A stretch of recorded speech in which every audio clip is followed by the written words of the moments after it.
नमस्कार, आप देख रहे हैं पॉलिटिकल पिच।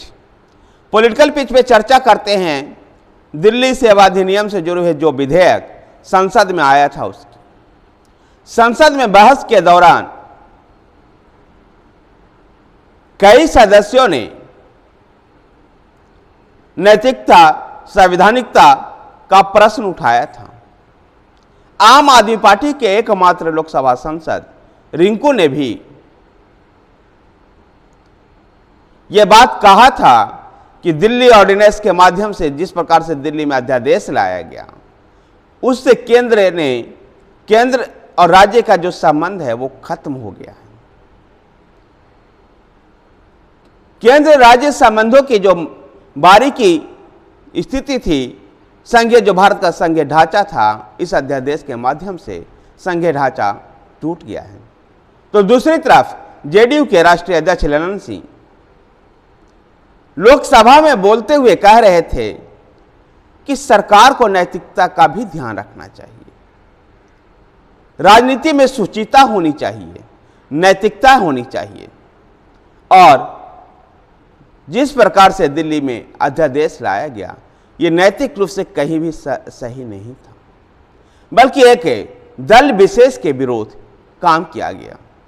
ऐसे ही और दलों ने भी नैतिकता की बात उठाई, सावधानिकता की बात उठाई। तो ऐसे में इसका जवाब देते हुए गृह मंत्री अमित शाह भी इन सबको जवाब दिए। ललन सिंह को जवाब देते हुए कहते हैं कि नैतिकता की बात तो जेडीयू ना करे तो ही बेहतर है। राष्ट्रीय जनता दल के विरोध में जिस पार्टी का गठन हुआ, वो पार्टी आज राष्ट्रीय जनता दल की गोद में बैठी हुई है। ये कहां की नैतिकता है? लालू प्रसाद यादव के चारा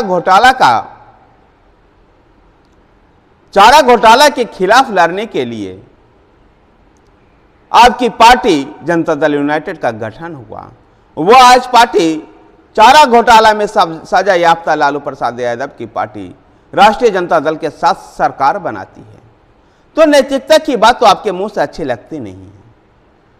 बात अमित शाह ने जब इसको संवैधानिकता की बातों को भी कहा, जो कई सदस्यों ने उठाया, अमित शाह ने कहा कि दिल्ली राज्य नहीं है, दिल्ली एक यूनियन टेरिटरी है, संघ राज्य है, केंद्र शासित प्रदेश है।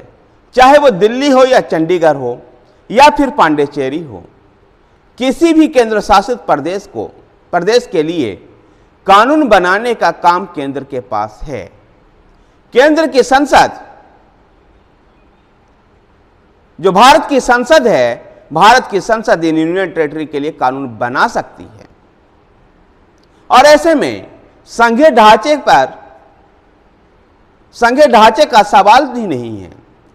संघीय ढांचे में केंद्र और राज्य की जो शक्तियों का बंटवारा है, वो राज्यों के लिए है, न कि संघीय राज्य केंद्र शासित प्रदेश के लिए।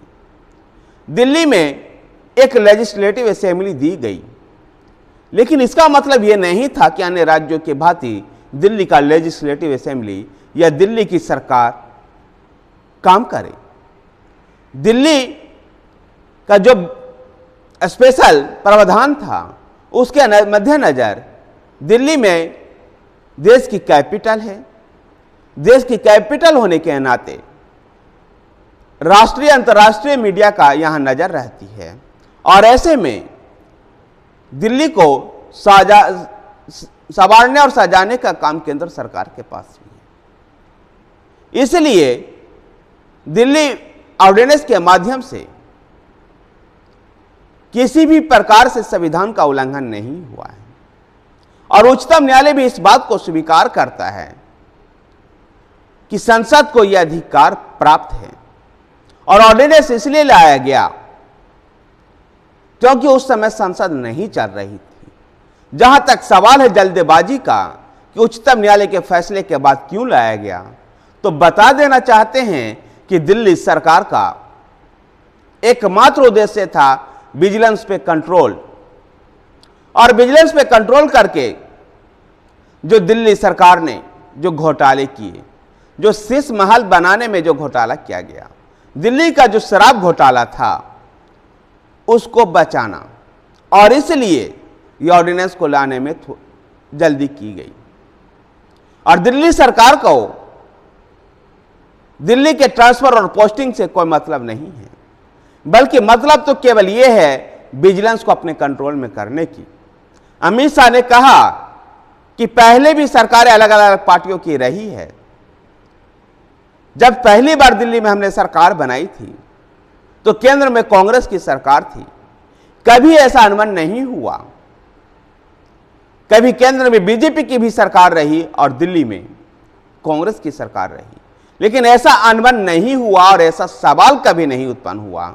लेकिन 2015 से दिल्ली की राजनीति में दिल्ली के सत्ता पर काबिज आम आदमी पार्टी दरअसल काम करना ही नहीं चाहती है और केवल लड़ना चाहती है। लड़ने के इस परसेप्शन के माध्यम से जनता के बीच जाना चाहती है, और अरविंद केजरीवाल और इनकी पार्टी ये दिखाना चाहती है कि केंद्र की सरकार उनको काम नहीं करने देती है।